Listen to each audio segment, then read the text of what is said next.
And this was in 1948 in October. And I said, being a bright 6-year-old, but the election isn't until next month. And he said, well, I'm voting absentee. If you say that you're going to go back to where you came from, you can vote there by mail. And I said, are we going back to Seattle? And he said, oh no, we're not. We're probably going to stay here in Virginia for a while. Actually, the reason we're voting absentee is because you have to pay a tax to vote here in Virginia, and your mother and I don't think we should have to pay that tax. It's called a poll tax. And I think I look pretty bewildered. And he says, they have a poll tax to keep Negroes from voting. And that's wrong, because they're citizens too, and they should have the vote. I can hear my father saying that, yeah, and it's wonderful. Wonderful to have had that gift.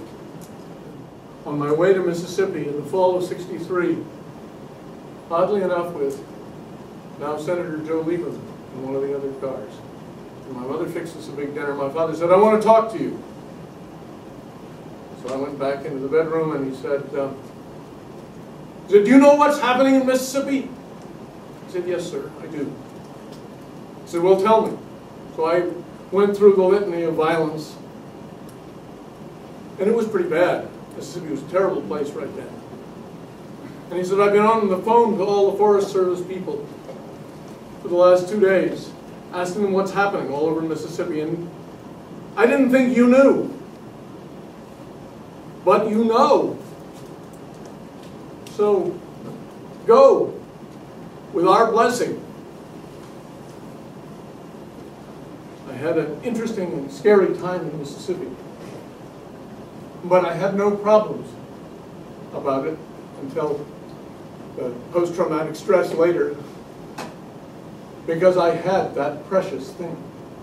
I had my parents' blessing, and that is profoundly enabling. So we get enabled to act well in a variety of ways. And we hope that it will lead to right action and good calculation. We need both the principles and we need to do the analysis.